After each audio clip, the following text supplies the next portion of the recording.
حضرت عبداللہ بن مبارک رحمۃ اللہ تعالی علیہ فرماتے ہیں لالچ کے رشتے ہیں دنیا کے، لالچ کے۔ آپ کے انتقال کا وقت آیا تو اماں بڑا رو رہی تھی۔ عبداللہ بن مبارک رحمۃ اللہ علیہ اپنی اماں سے کہنے لگے اماں تو کیوں روتی ہے، تیرے تو اور بھی بیٹے ہیں، تو کو میرے بعد لوارث تو نہیں ہو جائے گی، آخری وقت ہے، نزع کا عالم، اماں تو کیوں روتی ہے، اور بھی بیٹے ہیں؟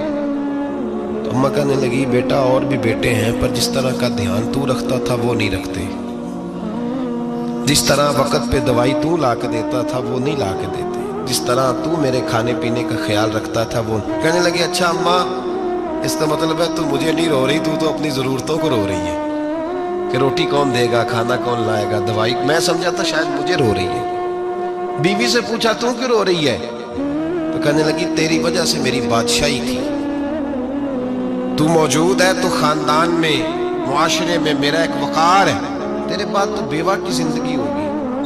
آپ فرمانے لگے اوہو میں سمجھا تھا شاید مجھے رو رہی ہے، تو اپنے وقار کو رو رہی ہے۔ بیٹوں اور بیٹیوں سے پوچھا تمہاری آنکھوں میں کیوں آنسو چھلکتے ہیں؟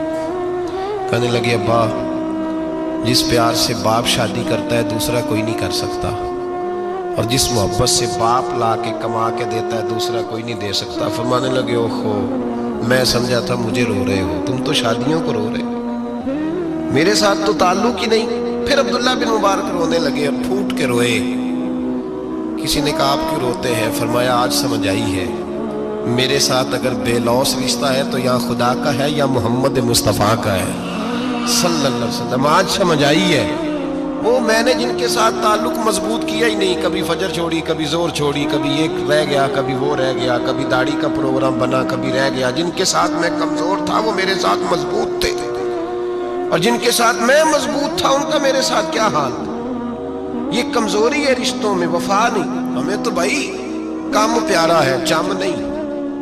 بالکل بچے شکایت کرتے ہیں، کہتے ہیں ابا کماؤ پتر سے پیار کرنے لگا ہے، بچے شکوا کرتے ہیں، کہتے ہیں جو آدمی جیب میں زیادہ پیسے ڈالتا ہے ابا جی کا پیارا ہے۔ باپ شکوا کرنے لگے ہیں، کہتے ہیں میں مالدار ہوتا تو میرے بچے بھی فرما بردار ہوتے۔ رشتوں کو روح کا رشتہ بنائیں، وفا کا رشتہ بنائیں، وفا کا۔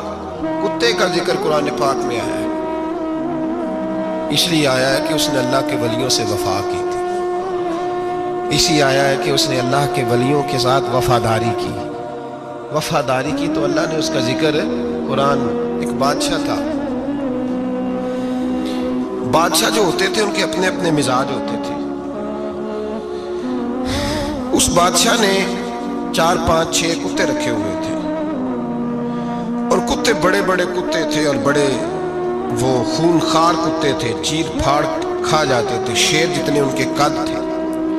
بادشاہ تھوڑا سا کسی آدمی سے ناراض ہوتا نا تو ایک بہت بڑے پنجرے کے اندر ایک بہت بڑا سلاخوں کا گھر اس نے بنایا ہوا تھا، اس میں کتے ہوتے تھے، اور کتے کو جب باندھ کے رکھا جاتا ہے تو زیادہ زہریلا ہو جاتا ہے، وہ زیادہ اس کے اندر کرواہٹ آتی ہے، زیادہ کاٹتا ہے۔ اس نے قید کیے ہوئے تھے، کتے تو بڑے زہریلے تھے۔ جس آدمی سے بادشاہ تھوڑا سا ناراض ہوتا نا تو وہ کتے کے آگے اس آدمی کو ڈالتا، کتے اس کو چیر پھاڑ کے کھا جاتے۔ یہ سزا تھی، لوگوں کو پتا تھا۔ بادشاہ کے وزیر نے بڑی خدمت کی بادشاہ کی، 35 سال تک نوکری کی، لیکن ہر سورج نے غروب تو ہونا ہی ہوتا ہے نا، ہر چاند نے ڈھلنا بھی ہوتا ہے۔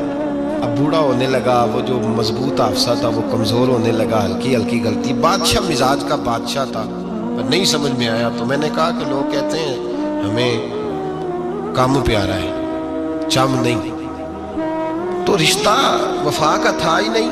وزیر سمجھنے لگا کہ اب نہ میں بھی غلطیاں کرنے لگا ہوں، تو ایسا نہ ہو کسی دن میں بھی ان کتوں کا شکار ہو جاؤں۔ اس نے بادشاہ سے کہا کہ بادشاہ مجھے آہستہ آہستہ معذرت کرنے لگا، قدم ہٹانے لگا کہ مجھے چھٹی دے دی جائے، اب میں بوڑھا ہو گیا ہوں۔ لیکن اس نے کہا نہیں نہیں، جب تک میری طبیعت نہیں مانتی تم نہیں جا سکتے۔